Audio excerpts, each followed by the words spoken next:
Now, our team dug into open secrets and financial disclosure reports. What we found is that when Ayanna Pressley was elected to Congress back in 2018, she had a negative net worth. You fast forward to today, she's worth $1.3 million with assets worth up to $8 million. Now, that's a massive increase in just 6 years, especially for someone on a $174,000 congressional salary. It's impressive, really. But how did she do it? Well, part of its property in 2024, Pressley reported owning a Martha's Vineyard rental worth up to $5 million, as well as multiple Boston rentals worth up to $1 million each. Now, for context, back in 2019, she only reported owning one property in Boston. We're also learning days before Pressley was sworn into Congress, her husband quit his $92,000 annual Boston City Hall job to start his own consulting firm called Conan Harris and Associates. And as we read more of the Congresswoman's financial disclosure reports, we learn that her husband also saw his income jump while he was in Washington. His client list consists of some government organizations, including one with deep ties to the Obama Foundation. But as he started his firm and seeked new clients, he faced ethics concerns because of Pressley's job in Congress. Quote, as Harris's days dwindled in the city's Office of Public Safety, he used his city-issued email account to pitch Walsh's chief of staff on staying on as a consultant. City officials say they did not solicit nor accept the offer, and state ethics laws bar municipal employees from knowingly using official resources for personal gain.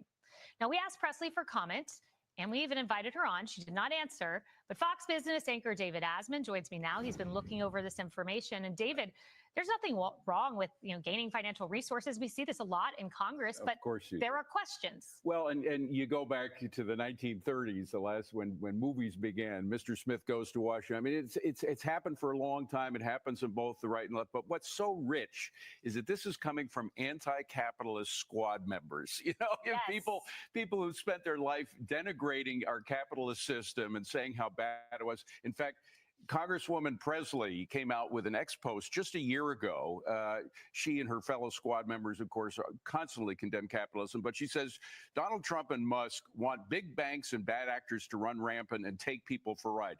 They want to pillage the government and make themselves rich. Well, she's the one who's been pillaging the government. Now, again, we're not suggesting she's going in and stealing funds or anything like that. But the fact that she got rich off of her contacts in government, her husband got rich consulting with members of the business community and others, perhaps some people who were taking grants.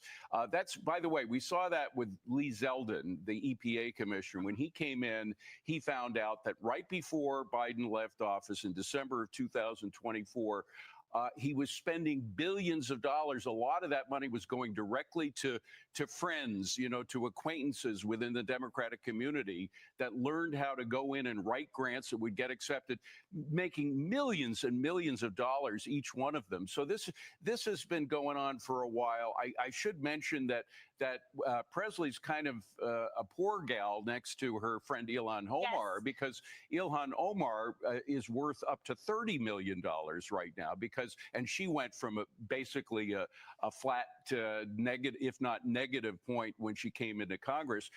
She also has a husband who's a consultant. He was working with progressive leftists who, again, have this anti-capitalist creed, which they live and die by.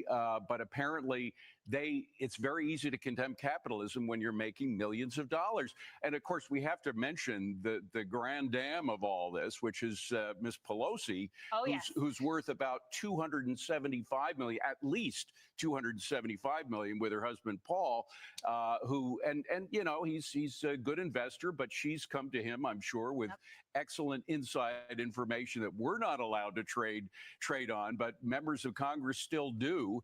And there are certain trades that she and her husband made that clearly were based on information she was getting about credit card companies that were going to have a particular advantage that other companies didn't have. So this